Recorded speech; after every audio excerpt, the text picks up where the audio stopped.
Di tayangan sebelumnya, pemirsa, kami sudah sampaikan kejanggalan-kejanggalan apa kemudian yang terjadi pada kasus ini, termasuk juga upaya pihak kepolisian untuk bisa membuka kembali tabir dan juga memberikan informasi kepada masyarakat bahwa pengejaran tetap dilakukan kepada mereka yang menjadi terduga dari pelaku pembunuhan terhadap pasangan Eki dan Vina. Nah, untuk bisa mengulas lebih lanjut, kami sudah bersama dengan para narasumber. Sudah ada di samping saya seorang pengamat hukum pidana dan juga pakar hukum pidana, yaitu Pak Kudri Sitompul. Assalamualaikum warahmatullahi wabarakatuh. Selamat malam, Pak Kudri. Warahmatullahi wabarakatuh. Selamat malam, para pemirsa. Baik, kemudian juga sudah bergabung dengan kita tentunya mantan Kabar Eskrim yang juga akan memberikan tinjauannya melihat bagaimana penanganan pihak kepolisian terhadap penyelesaian kasus ini, Komjen Pol Purnawirawan Ito Sumardi. Assalamualaikum warahmatullahi wabarakatuh. Selamat malam, Pak Ito. Waalaikumsalam, Mbak Putri. Selamat malam. Baik, dan juga bergabung dengan kita yaitu kriminolog ada Prof. Adrianus Meliala. Selamat malam, Prof. Adrianus.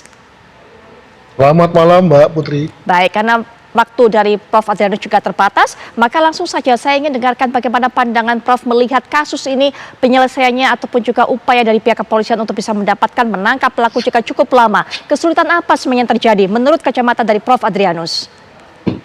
Saya menduga pada awal kasus ini terungkap ada kesalahan dalam rangka olah TKP, ya, khususnya untuk 3 orang ini, khususnya lagi pada saat ketiga orang ini merat atau kabur.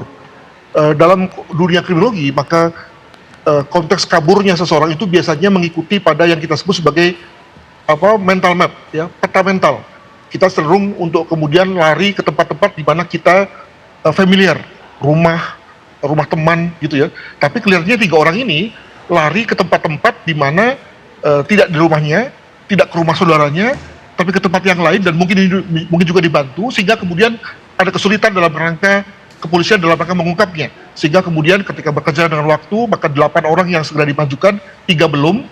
Nah, seperti biasa ketika sudah dimajukan, sudah ditetapkan tersangka, bahkan sudah inkrah, lalu kemudian kepolisian mungkin sudah merasa puas, tidak ada lagi eager atau kemauan untuk kemudian mengungkap yang 3 lagi, dan kemudian ketika terjadi pergantian, nah ini ada pergantian, ada mutasi, maka lalu kemudian tidak ada lagi yang kemudian lalu memfollow up kasus ini, sehingga kemudian baru keluarga korban mengangkatnya. Jadi saya kira ini adalah satu bentuk daripada upaya masyarakat membuat kasus yang tadinya sudah cold cases, sudah dingin, menjadi hangat kembali melalui konteks memviralkan kasus ini. Begitu. Baik, Prof. Adrianus sempat mengatakan kesalahan olah TKP. Apakah ini terkait juga adanya dengan pengumpulan atau pengambilan barang bukti dan sebagainya, Prof? Sebagai contoh misalnya soal yang juga sering diberitakan adalah soal jati diri daripada pelaku. Yeah. Tidak ada foto, ya. Mungkin sekali pada konteks seperti 8 tahun yang lalu itu kemudian memang tidak dilengkapi identifikasinya dengan kamera yang bersifat yang seperti sekarang kamera digital misalnya, sehingga kemudian lalu tidak ada pertinggal yang kemudian bisa dijadikan sebagai pegangan hingga hari ini. Tapi juga kalau kita lihat bahwa selama 8 tahun tentu saja ada perubahan dalam wajah seseorang, sehingga kalau misalnya wajah ketika itu masih wajah anak-anak, ya, sekarang tentu sudah berubah. Jadi memang inilah kalau memang kasus itu kemudian tidak kunjung berubah, tidak kunjung ditangani, maka kemudian akan makin banyak masalah yang dihadapi oleh kepolisian. Begitu, Mbak. Baik, tapi melihat bagaimana sepertinya tidak ada itikad dari pihak kepolisian untuk bisa menangkap 3 pelaku ini, Prof. Adrianus. Sekali lagi ini adalah satu bentuk upaya pengawasan masyarakat, ya, di mana kepolisian memiliki perhatiannya sendiri, tapi melalui konteks pemfilman kasus Vina ini, maka kemudian kepolisian dipaksa dalam tanda kutip untuk kemudian kembali menjadi perhatian. Semoga ini menjadi satu reminder bagi kita, call bagi kepolisian dalam rangka memperbaiki manajemen penyidikannya, agar jangan hanya bergerak terkait dengan kasus-kasus hangat yang muncul hari-hari ini saja, tapi juga mesti memperhatikan PR-PR pada masa lalu.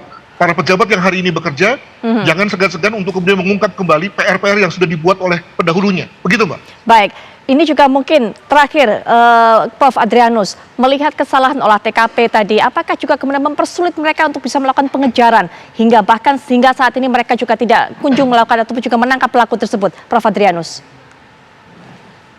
Di dalam satu kegiatan yang berbasis pada data, bukti, maka tentu bukti itu menjadi clue, ya, menjadi penuntun dalam rangka mengumpulkan jejak berikutnya, bukti berikutnya, ataupun tersangkanya. Nah, kalau kemudian bukti itu kemudian dikumpulkan secara salah, tidak terkumpul, ya rusak dan seterusnya, maka tentu kemudian akan mempersulit. Sekali lagi kemudian diperparah dengan waktu ya yang sudah lama, sehingga memori yang kuat pun akan tergerus, ingatan yang kuat pun akan tergerus gitu ya, sehingga lalu akan menyulitkan kepolisian sendiri. Demikian, Mbak. Prof. Adrianus, terima kasih sudah meluangkan waktu dengan kami. Silakan untuk bisa melanjutkan kegiatannya, tapi mungkin nanti kalau ada waktu luang juga mungkin bisa bergabung kembali di program ini untuk bisa melanjutkan perbincangan, Prof. Adrianus. Terima kasih, Prof. Adrianus. Baik, dan kita akan langsung saja mendengarkan bagaimana pandangan Pak Ito. Ini butuh ada sebuah upaya diviralkan dari masyarakat, dibuat filmnya dari masyarakat, baru kemudian polisi ini seakan kemudian tergerak kembali untuk bisa melakukan pencarian, Pak Ito. Ya, baik Mbak Putri. Tadi sudah disampaikan oleh Prof. Adrianus ya. Memang kasus ini kasus yang perlu mendapatkan perhatian dari Polri ya. Kenapa demikian? Karena saya pun sebagai orang yang pernah lama di reserse, ada sesuatu yang perlu pendalaman untuk secara internal. Mengapa ini bisa terjadi? Tapi tadi saya sudah bicara langsung dengan Bapak Kapolda Jawa Barat, dengan Pak Dirkrim Polda Jawa Barat, menanyakan fakta-fakta yang ada ya. Beliau sudah menjelaskan bahwa selama ini yang sudah dilakukan memang betul yang dikatakan oleh Prof. Adrianus, itu berhasil mengungkap kasus ini dengan mengajukan 8 orang tersangka ya, di mana 7 orang tersangka dihukum dengan hukuman seumur hidup dan 1 yang masuk dalam kategori membantu itu dikenakan hukuman 8 tahun yang kalau tidak salah sudah keluar saat ini. Nah, saya kalau melihat daripada faktanya pada saat ini bahwa Polda Jawa Barat tentunya di bawah kepemimpinan Pak Kapolda yang baru, Pak Irjen Wiyagus, ini tentunya memiliki pekerjaan rumah yang cukup berat karena ini sudah menjadi perhatian publik ya Mbak ya. Jadi di sini beliau menyampaikan bahwa dari fakta-fakta yang sekarang disampaikan, DPO-nya kan baru sekarang disebarkan. Betul. Nah, tadi dikatakan oleh Prof. Adrianus mengapa dulu tidak dulu. Nah, memang kebiasaan pengalaman saya kalau ada kejahatan yang dilakukan secara bersama-sama, biasanya para pelakunya ini melemparkan bahwa otak pelakunya adalah bagi orang-orang yang belum tertangkap.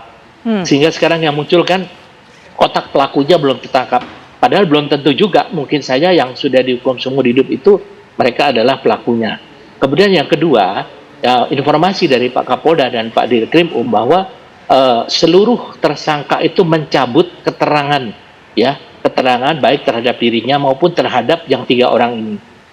Namun demikian, dengan adanya keputusan yang sifatnya inkrah dari hakim yang mengatakan bahwa mereka itu memenuhi unsur pembunuhan berencana, ya, kemudian juga undang-undang perlindungan anak, mereka dihukum dengan hukuman yang maksimal. Saya kira itu yang menjadi dasar bagi Polda Jawa Barat saat ini yang dibantu oleh Barreskrim untuk bisa menetapkan bagi tersangka yang belum tertangkap ini adalah dengan pasal yang sama. Kita tentunya berharap bahwa mudah-mudahan dengan dukungan Barreskrim dan tentunya masyarakat juga bisa membantu 3 orang ini bisa segera dapat diamankan. Tapi tentunya sesuai dengan azas hukum pidana, azas praduga tak bersalah harus dikedepankan, dan tugas daripada pihak penyidik saat ini adalah mengumpulkan alat-alat bukti yang untuk bisa mendukung unsur-unsur pidana daripada pasal pidana yang akan disangkakan kepada 3 orang ini. Kita berharap ini menjadi pelajaran bagi pihak kepolisian tentunya, khususnya dari fungsi reserse, dan saya yakin Bapak Kapolri sudah melakukan langkah-langkah internal ke dalam untuk bisa mengkaji permasalahan ini, mengapa ini bisa terjadi. Demikian Mbak Putri. Baik Pak Kudri, Prof. Adrianus Meliala tadi menyoroti adanya kemungkinan kesalahan dalam mengolah TKP. Kemudian juga Pak Ito sudah mengatakan kenapa DPU ini juga baru disebarkan sekarang, seperti itu. Pandangan dari Pak Kudri, hal-hal yang menghambat pengejaran terhadap para pelaku ini. Pertama-tama saya setuju dengan Prof. Adrianus bahwa ada permasalahan di dalam pemeriksaan sebelum di persidangan, yaitu pemeriksaan di penyidikan dan penuntutan. Itu pasti berdasarkan data yang saya lihat di media sosial atau itu jelas bahwa ini ada terjadi kesalahan di dalam proses pemeriksaan dan pemberkasan. Yang kedua, mungkin saya akan tanggapi pendapatnya Pak Ito bahwa kita memberikan azas praduga tidak bersalah kepada orang DPO.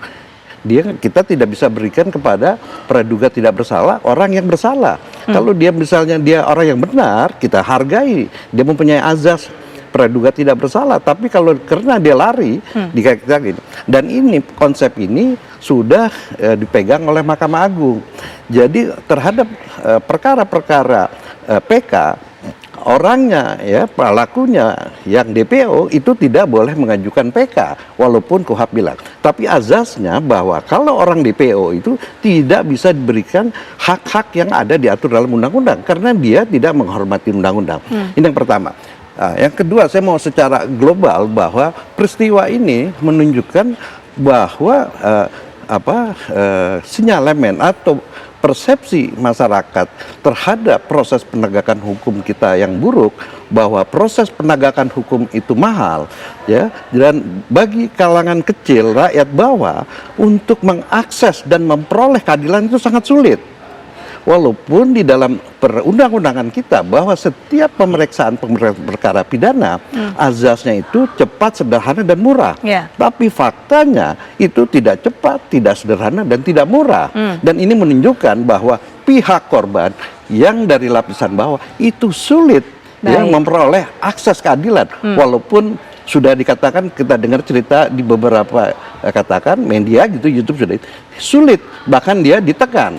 Untung saja ada dibuat film, ya kan, dibuat film. Ya mungkin produsernya kita dengar di dalam media, dia concernnya bukan karena itu, concernnya adalah memang tentu karena segi dari komersial, tapi kan ada aspek yang mau dibawa oleh produser itu, yaitu bahwa ada kekerasan, bullying, terus ada salah gaul di dalam masyarakat dan adanya pembiaran terhadap geng motor itu. Tetapi ternyata ini ada memberikan blessing in disguise bahwa ini ada sebenarnya masalah ini gitu loh. Baik, Pak Nah, Kudri. kenapa masyarakat sekarang begitu reaksioner terhadap perkara? Karena masyarakat selama ini merasa, oh betul dong, ya untuk proses penegakan hukum ini tidak cepat, tidak sederhana, tidak murah, mahal. Mungkin tahan sampai di situ Pak Kudri. Nanti kita akan lanjutkan kembali Pak Kudri. Dan apa disampaikan Pak Kudri juga bisa ditanggapi juga oleh Pak Ito. Tapi nanti setelah jeda kita juga akan lihat bagaimana perkembangan